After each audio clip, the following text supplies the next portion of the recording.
मैं आपका अपने इस चैनल पर स्वागत करता हूं। अगर आप मेरे चैनल में नए हैं तो कृपया करके चैनल को सब्सक्राइब कर लें ताकि जब भी मैं कोई वीडियो अपलोड करूं उसका नोटिफिकेशन आप तक पहुंच जाए। साथ ही साथ अगर आपको वीडियो पसंद आए तो वीडियो को लाइक ज़रूर कीजिएगा तथा अपने दोस्तों के साथ शेयर कीजिएगा। तो चलिए आज का वीडियो शुरू करते हैं। आज के इस वीडियो में हम लोग क्लास 11 के चैप्टर ट्रिगोनोमेट्री को स्टार्ट करेंगे। एक्चुअल में अगर देखा जाए ट्रिगोनोमेट्री जो है उसका हम लोग हिंदी से अगर कोई पढ़े होंगे तो उसका नाम क्या होता है? त्रिकोणमिति। ठीक है। इस चैप्टर में हम लोग जनरली बात करें, साधारण रूप से बात करें तो त्रिभुज के तीन भुजा, हम जानते हैं त्रिभुज के तीन भुजा होते हैं, साथ ही साथ क्या होता है, तीन कोण भी होते हैं। त्रिभुज के तीन भुजा तथा तीन कोण के मेजर यानी माप का अध्ययन करते हैं। ठीक है, त्रिकोणमिति। अब इससे रिलेटेड क्या होगा, इसमें हम लोग त्रिभुज के तीन भुजा तथा तीन कोण के माप से रिलेटेड प्रॉब्लम को हम लोग अध्ययन करेंगे। ठीक है, तो चलिए आज हम लोग ट्रिगोनोमेट्री को स्टार्ट करते हैं। और क्योंकि क्लास 10th में आप लोग ट्रिगोनोमेट्री का बेसिक चीज पढ़ चुके हैं, इसलिए क्लास 11 में ट्रिगोनोमेट्री से स्टार्ट करना बढ़िया रहता है। इससे क्या होता है कि आप लोगों को अच्छा से समझ में आता है। ठीक है, क्लास 11 का अधिकतर चैप्टर आपको कुछ नया दिखेगा। ठीक है, कुछ ही चैप्टर ऐसा होगा जो पिछले क्लास से आपका रिलेटेड होगा, उसमें से एक चैप्टर जो है ये ट्रिगोनोमेट्री है। ठीक है, तो त्रिकोणमिति में आपका जो पहला टॉपिक है आपके क्लास में, वो टॉपिक का नाम है measurement of angle. Measurement of angle.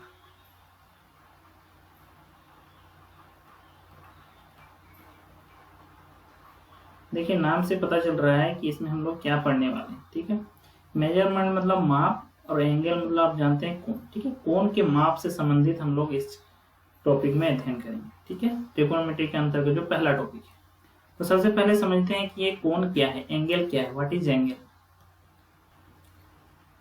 आप एंगल को क्लास 6 से पढ़ते आ रहे हैं। ठीक है, तो उसमें क्या है, नॉलेज है। आज फिर भी उसका हम लोग क्या करते हैं, शुरू से उसका डेफिनेशन के साथ उसको समझते हैं। मान के चलिए कोई एक क्या है, रे है, जिसे हम लोग हिंदी में किरण कहते हैं। यहाँ पर नाम दे देते हैं ओ और इस जगह का नाम दे देते हैं ए, यानी ओ ए कोई एक क्या है, किरण। ठीक है, अब ये जो बिंदु ओ है इसको हम लोग क्या कहते हैं, इन पॉइंट कहते हैं। बिंदु ओ को हम लोग क्या कहते हैं, इन पॉइंट। अब मान के चलिए कि ये जो रे ओ ए है वो इन पॉइंट के चारों ओर या इन पॉइंट के रेस्पेक्ट में क्या करता है, मूव करता है।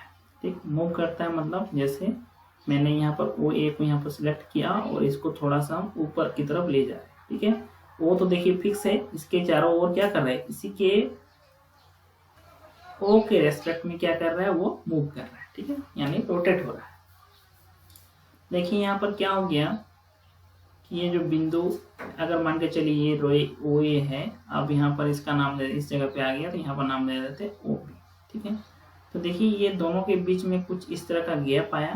तो इस तरह से जो गैप आया, तो इस तरह का कंडीशन आता है तो हम लोग कहते हैं कि एंगल का फॉर्मेशन हुआ। क्या फॉर्मेशन हुआ, एंगल का फॉर्मेशन हुआ, यानी एंगल का निर्माण हुआ।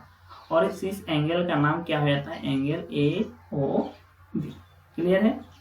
देखिए जो इन पॉइंट है वो बीच में रहता है। ठीक, एंगल का जब नाम लिखते हैं तो इन पॉइंट कहाँ रहता है, बीच में।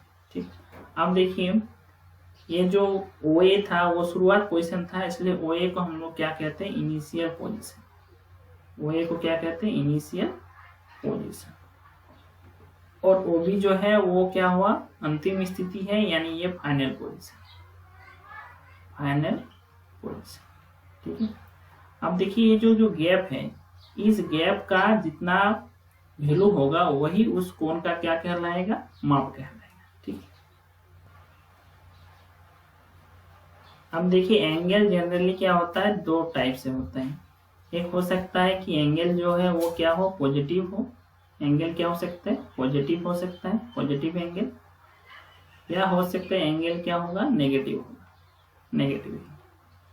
अब देखिए पॉजिटिव और नेगेटिव कब होगा, इसको समझने के लिए हमने क्या किया, एक रे ले लिया ओपी, ठीक है। अब मान के चलिए ये ओपी जो है एक घड़ी का सुई है। आप लोग घड़ी घर में देखे होंगे, जनरली क्या होता है, घड़ी इस तरह से होता है, सेंटर पे सबका सुई, सभी सुई सेंटर पे लगा हुआ रहता है, और इस तरह से मान के चलिए कोई सुई, ठीक है। उसी चीज को यहाँ पर ओपी द्वारा दर्शाया जा रहा है। अब ओपी अगर इस डायरेक्शन में जाएगा, हम इस डायरेक्शन में लेके जा रहे हैं, देखिए ओपी को हमने सिलेक्ट कर लिया। ओपी अगर इस डायरेक्शन में आ रहा है तो आप कहेंगे कि हाँ, घड़ी का सुई जिस तरह से घूम रहा है उसी तरह से घूम रहा है। देखिए हम घुमा रहे हैं घड़ी का सुई को, ठीक, उसी डायरेक्शन में घूम रहा है। तो देखिए घड़ी का सुई जिस डायरेक्शन में घूम रहा है, हम अगर उसी डायरेक्शन में क्या हो रहा है, रे आगे बढ़ रहा है, तो इसको हम लोग क्या कहते हैं, इस चीज को हम लोग क्या कहते हैं, क्लॉकवाइज डायरेक्शन। यानी यहाँ पर क्या हुआ कि ये जो रे ओपी था ये इस डायरेक्शन में मूव किया, ठीक है। यानी ओपी से स्टार्ट हुआ और हम जिस डायरेक्शन में एरो को दिखा रहे हैं उस डायरेक्शन में ओपी आगे बढ़ा, ठीक है। तो यहाँ पर जो पोजीशन मिला हम इसको दे देते हैं कि ये कहाँ तक आया, क्यू तक आया। तो इस तरह से क्या हुआ, ये घड़ी के डायरेक्शन में गया। तो घड़ी के डायरेक्शन में अगर जाता है तो उसको हम लोग क्या कहते हैं, क्लॉकवाइज डायरेक्शन। क्या कहते हैं, क्लॉकवाइज डायरेक्शन। ओके, अब हम एक दूसरा सिचुएशन लेते हैं। अब मान के चलिए ये भी क्या है, घड़ी का सुई है, इसका हम लोग नाम दे देते हैं, इस घड़ी का सुई का नाम दे देते हैं O, और यहाँ पर दे देते हैं M, ठीक है। अब हम सिलेक्ट करते हैं रे को, ये क्या है, OM एक रे है, और इसको हम तुलना कर रहे हैं किसके साथ, घड़ी के सुई के साथ। इसको हमने सिलेक्ट किया। अब हम इस डायरेक्शन में घूम रहे हैं, ठीक है, इस डायरेक्शन में। तो इस डायरेक्शन में घूम रहे हैं तो यहाँ से क्लियरली हमको देख के पता चल रहा है कि घड़ी का सुई जिस डायरेक्शन में घूमता है उसका उल्टा में हम लोग जा रहे हैं। आराम से आपको समझ में आ रहा है, देखिए उल्टा में जा रहे हैं, ठीक। तो इस तरह से अगर कंडीशन होता है तो हमको देख के पता चल जाता है कि हम कौन सा डायरेक्शन में घूम रहे हैं, ठीक है। यानी OM था, OM पोजिशन से कहाँ पे आ गया, इस पोजिशन पे आ गया, ठीक है। यहाँ पर नाम दे देते हैं, इस पोजीशन का नाम दे देते हैं क्या, N। यानी OM से स्टार्ट हुआ, यहाँ से स्टार्ट हुआ और इस डायरेक्शन में गया। यानी घड़ी का सुई के किस डायरेक्शन में गया, विपरीत डायरेक्शन में गया, यानी उल्टा डायरेक्शन में गया। यानी जनरली घड़ी का सुई जिस डायरेक्शन में जाता है जस्ट उसका रिवर्स में यानी उल्टा में गया। तो इसको हम लोग क्या कहते हैं, एंटी क्लॉकवाइज डायरेक्शन, ठीक है, एंटी क्लॉकवाइज डायरेक्शन, ठीक है। अब देखिए जब रे एंटी क्लॉकवाइज डायरेक्शन में जाता है तो एंगल केस में लेते हैं हम लोग, पॉजिटिव में लेते हैं, ठीक है, समझ में आया। और जब रे क्या होता है, क्लॉकवाइज डायरेक्शन में जाता है तो हम लोग क्या कहते हैं उसको, उस एंगल को हम लोग किस में लेते हैं, नेगेटिव में लेते हैं, ठीक। जस्ट यहाँ समझते हैं कि अगर यहाँ पर इसका वैल्यू 40 है, ठीक है, और इसका वैल्यू 30 है, ठीक, 30। अब इसको डिग्री में आप जानते हैं, जैसे इसको डिग्री ले लेते हैं, डिग्री, ये 40 डिग्री है, ये 30 डिग्री है। तो दोनों में अंतर ये है क्योंकि ये एंटी क्लॉकवाइज डायरेक्शन में गया था इसलिए सिर्फ यहाँ पर क्या +40 या सिर्फ 40 लिखेंगे, ठीक है। और चूंकि ये क्लॉकवाइज डायरेक्शन में गया था इसलिए यहाँ पर क्या लगाएंगे हम लोग, माइनस लगाएंगे। यानी जाहिर सी बात है जब भी क्लॉकवाइज डायरेक्शन में जाएंगे तो हम लोग क्या लगाएंगे, नेगेटिव। और जब हम लोग क्या करेंगे, एंटी क्लॉकवाइज डायरेक्शन में जाएंगे तब हम लोग वैल्यू क्या किस में लेंगे, पॉजिटिव में। क्लियर है, आशा करते हैं आपको पॉजिटिव और नेगेटिव एंगल समझ में आ गया। हमने पॉजिटिव एंगल और नेगेटिव एंगल के बारे में सीख लिया। अब एंगल का मेजर हम लोग किस यूनिट से करते हैं या किस सिस्टम से करते हैं उसको हम लोग सीखते हैं, ठीक है। तो जनरली हम लोग क्या करते हैं, 2 सिस्टम से हम लोग एंगल को मेजर करते हैं, systems of measurements of angle, systems of measurement of angle.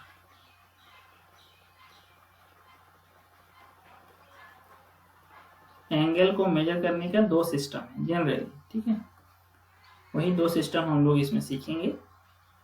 पहला जो सिस्टम है उसको हम लोग क्या कहते हैं, हेक्साडेसिमल सिस्टम। कौन सा सिस्टम, सेक्सागेसिमल सिस्टम। और एक सिस्टम है जिसको हम लोग अभी जानेंगे, उसको कहते हैं सर्कुलर सिस्टम। सर्कुलर सिस्टम, ठीक है। इस चीज को समझते हैं। जैसे आप लोग पिछले क्लासों में आप लोग पढ़े होंगे, कोई भी एंगल कैसा था, 30 डिग्री, 40 डिग्री, इस तरह से आप लोग पढ़े होंगे, या 90 डिग्री, ठीक है, 45 डिग्री, इस तरह से आप लोग पढ़े होंगे। तो यानी एंगल के साथ हम लोग क्या लिखते थे, यहाँ डिग्री लिखते थे, ठीक है। तो जो डिग्री जिसमें हम लोग मेजरमेंट करते हैं, डिग्री में मेजर करते हैं, उसी को क्या कहते हैं, सेक्सागेसिमल सिस्टम कहते हैं, ठीक है।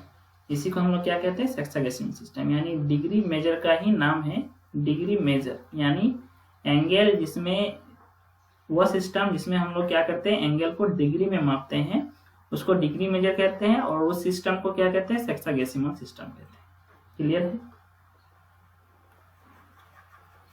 और देखिए सर्कुलर सिस्टम, एक नया तरीका हम लोग सीखेंगे।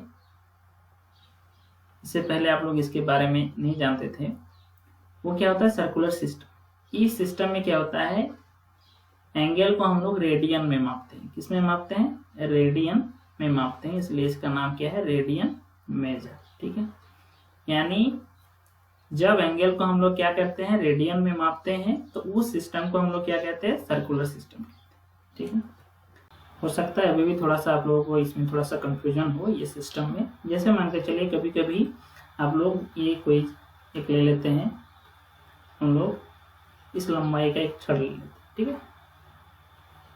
एक छड़ ले लिया, तो आप लोग क्या कर सकते हैं कि इसका कुछ लंबाई जो है आप उसको मीटर में मेजर कर सकते हैं, ठीक है। हो सकता है कि ये या सेंटीमीटर में मेजर कर सकते हैं, मीटर ही मान लेते हैं कि इसका लंबाई जो है वो 10 मीटर है, ठीक। और इसको अगर हम लोग मीटर में नहीं माप के किसी दूसरे में भी माप सकते हैं, जैसे फीट में भी माप सकते हैं, ठीक है। आप बोल सकते हैं कि ये 15 फीट का है, मान के चलिए सपोज इक्वल, तो मतलब ये दोनों आपस में नहीं हो, तो बस आपको समझा रहे हैं कि मीटर में भी इसको मापा जा सकता है, लंबाई को फीट में भी मापा जा सकता है। यानी लंबाई मापने का दो अलग अलग तरीका है, मीटर से मापने का तरीका, एक फीट से मापने का तरीका। सेम टू सेम कोई एंगल है, इस तरह से इस एंगल को मापने का भी दो तरीका है। एक तरीका क्या है, डिग्री वाला सिस्टम, जो आप लोग क्लास इससे पिछले वाला क्लासों में पढ़ के आए हैं। और एक नया सिस्टम हम लोग सीखेंगे जिसमें हम लोग क्या करेंगे, एंगल को रेडियन में मेजर करेंगे, ठीक है, रेडियन में मेजर। बस यही कॉन्सेप्ट है। हम लोग क्या करते हैं कि डिग्री मेजर का कुछ एग्जांपल ले लेते हैं। एग्जांपल में आप लोग जानते हैं डिग्री मेजर का 45 डिग्री, 30 डिग्री, 60 डिग्री, 90 डिग्री, इस तरह से आप लोग पढ़े होंगे, ठीक है। तो ये सारा इसका एग्जांपल हो गया। अगर रेडियन मेजर का अगर एग्जांपल का बात करें, अब बस सिर्फ अभी एग्जांपल आप सिर्फ देख लीजिए कि एग्जांपल क्या होता है। अभी तो उतना समझ में नहीं आएगा, क्योंकि रेडियन मेजर का अभी आप नहीं जानते हैं कि उसमें क्या होता है। सिर्फ अभी एग्जांपल जान लीजिए कि इसमें इस तरह से लिखाया था π/2 रेडियन, ठीक है। इस सी को हम लोग रेडियन पढ़ते हैं, ठीक है। तो ये हो गया पाई, ये नीचे क्या है 2, π/2 रेडियन। इस तरह से होता है π/3 रेडियन। इस तरह से हम लोग सीखेंगे। बस अभी एग्जांपल आप जान के रख लीजिए, π/6 रेडियन, इस तरह से हम लोग सीखेंगे, पाई रेडियन, ठीक। ये सारा इसका एग्जांपल हो गया। अब देखिए इस वीडियो को हम लोग यहीं पे रखते हैं। इसके बाद वाला वीडियो में हम लोग क्या करेंगे कि डिग्री मेजरमेंट में ही, ठीक है, डिग्री मेजरमेंट में ही इसका दो साफ मेजरमेंट है। यानी इसमें और हम लोग देखेंगे मिनट, और इसका यूज करेंगे, मिनट और सेकंड का यूज करेंगे। उस चीज को हम लोग सीखेंगे। और साथ ही साथ रेडियन मेजरमेंट क्या होता है, इसको कैसे मेजर किया जाता है, उस चीज को हम लोग सीखेंगे। उतना सीख लेने के बाद आपका मेजरमेंट ऑफ एंगल से जो भी कॉन्सेप्ट रहेगा वो आपका क्लियर हो जाएगा। साथ ही साथ इससे रिलेटेड जो भी प्रॉब्लम रहेगा वो आप खुद से बना पाइएगा। तो मैं आपसे रिक्वेस्ट करूंगा कि अगर आपने ये वीडियो पूरा देख लिया है तो इसका जो सेकंड पार्ट है उस सेकंड पार्ट को भी आप लोग देख लें, ठीक है। तो आज यहीं पर रखते हैं। Good bye.